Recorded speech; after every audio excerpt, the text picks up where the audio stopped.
The Dragon King build was already an absolute beast when it came to monster slaying, surviving encounters with massive groups of many powerful monsters. But glazing aside, this build actually got buffed pretty recently. I confirmed with Archmage that the Silentheart Rex are currently 25 strength instead of 40. This saves you 15 points on a Silentheart build. So with these extra points to spend, I have once again evolved one of my PVE builds. Now the Dragon King V2 has 3 different builds, all that suit different niches. So if you want to actually get the build maker links and know how to use the builds properly, make sure you subscribe and join the Discord. The more support I see on these videos, the more frequently and the more powerful I post new PvE builds. So today we are covering stat orders, required talents, and how to use the builds as well. 2 of them are brick wall and 1 of them is a non-brick wall. Since, as I've said in past videos, while brick wall is incredibly useful, it's not required, as not getting it can let you get some extra stuff. However, out of the 2 brick wall builds I am showing off, one of them is a charisma build and another is an agility and intelligence one. So there is a lot of choices you get to make. Starting off with the charisma build, because this is my preferred build, and I'll talk to you about why I think charisma is so good a little bit later. Anyways, for the first build, race doesn't matter, you can go literally any race on this build, although out of all of them, Vesperian is obviously the best. For your bell, you want to ideally get something like Payback, Run It Back, or Sacred Field. Anything else is typically just not worth it. While crazy slots can get you more damage, I'd only really recommend it if you're planning to fight a lot of overworld bosses, since the RNG on it is pretty bad. Your origin, ideally you want to be deep bound, and for your outfit, Ignition Deep Delver is a must because of the resistances and the ability to parry perilous attacks. So on the starting screen, you want to invest as many points as possible into willpower to get to 30 willpower points. Even though it might not let you invest all your points, you can just start your character and invest the points at a campfire. So once you get to 30 willpower, you go to 50 fortitude, then 80 willpower. This little tree is to get you to brick wall, but because this is the charisma build, we're going to jump to 55 charisma now. This is for some absolutely insane charisma talents I'll talk about later. Then we jump to 100 willpower and then finally 100 fortitude. Now you will be Shrine of Ordering before you hit power 17, so very importantly you want to go to Mystic and make sure that you guarantee the human architecture tree. This will just let you roll into brick wall. Shrining before you completely power up just lets you save a lot of points. Then you put 1 point into agility, strength and heavy, and you're ready to Shrine of Order. From here it's very simple, you just go to 30 strength and then you dump the rest into your heavy weapon, which should give you 91. Obviously, depending on your race, you might have slightly less heavy weapon, but that's fine. Obviously, for your traits, you want to get 6 vitality and 6 proficiency. For your boons, they don't really matter, although you really want to get steadfast for something like hellmode or the diluvian. For your second boon, you can pick anything. I'm just going to pick pack mule for no reason. Then simple, because this is the best floor in the game, besides glutton, which you want to ideally get off Shrine of Order, and due to stuff like carnivore, it's going to be completely free. Alright, now just making the screen a little bit bigger, we're going to go to talents. This will be the only time in this video that I cover all the talents for this build, since for the other 2 builds, I'm just going to cover what talents we lose and what talents we gain. Conditioned Runner, this is just off agility, you get some free healing. Reinforced armor and brick wall, very self-explanatory, brick wall just makes things way easier. Not a scratch is free posture. Wyvern's Claw is useful because you're in the air a lot, as well as carnivore for infinite hunger. Then we're going to grab Spine Cutter. This is generally speaking pretty much just for bosses, since you can't really land a Spine Cutter in a hell mode. Then we're just going to grab a lot of our defense talents. These 3 are very good. Lose Your Mind and Piercing Will are nice. Keep in mind you're not really going to be insane in the depths just because of deep down passes. Then you want to get Thresher Claws, Warrior's Respite, Loot Skipper, and Return to Dark Ages. Next you get Speed Demon. While you'll be using an Evan Spear most of the time, if you're planning to do bosses, having a bleed damage buff buff on something like Enforcer's Axe or a crazy slots weapon is crazy. Then we'll describe our Scuba Giant and Blood Iron Spirit for obvious reasons. Kickoff is nice. Time to Go provides you a speed boost upon killing any monster, so you'll get super fast in Hell mode. Grand Feast is required, you'll die of blood loss without it. Giant Slayer procs and everything, as well as Underdog. Now for the big part. Chaotic Charm, Lasting Charisma, and Tough Love. These 4 talents are absolutely insane for Hell mode and the Diluvian, because while you can't charm things with mantras on a Silentheart, when you get low and you're attacked while being low, you'll charm any enemy near you with Overcharm. So basically you combine this with Tough Love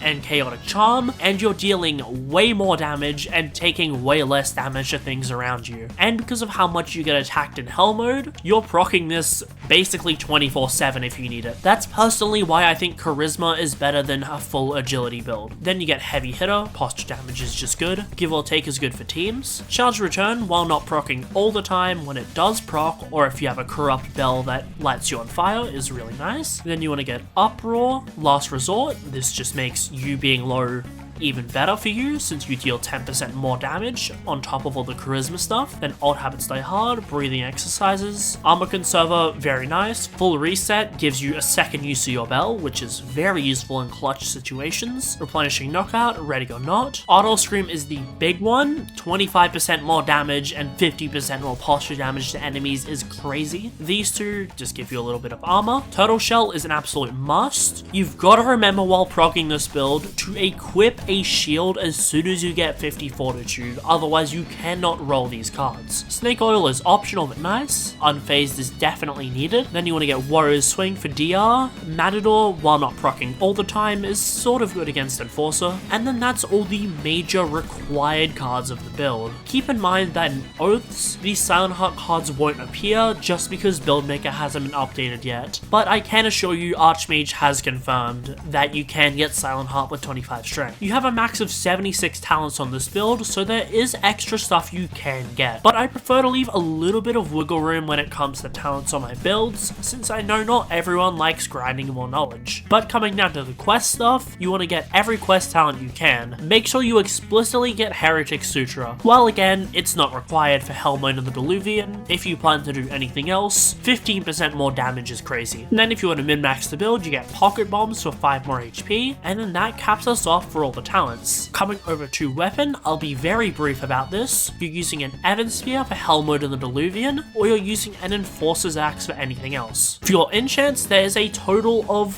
3 I would recommend. Technically 4. First is obviously Astral. You know, not everyone's gonna have that, so you can use Grim as an alternative for bosses or the Diluvian. Or you can use Vampirism if you want to get more HP, and the final one is actually Bloodthirsty. While this is only 10% more damage, it's still about half an Astral, which is pretty good. Plus, it's rare that you won't land an M1 in Hell mode, so you're never gonna suffer the downside. Overall though, it really just depends how you want to play. Technically at the moment, Umbral Knight is bugged to be really good in single target, but for groups of mobs, Umbral Knight is not good. Plus, since it's doing 3 times the damage it should, Umbral Knight is 100% being patched soon. As you can see, we're roughly dealing this much M1 damage with 25% DVM, although do keep in mind that Buildmaker isn't exactly accurate nowadays because of all the PVE changes, so I can assure you that we're dealing well over 1000 damage. For your rings, it doesn't really matter.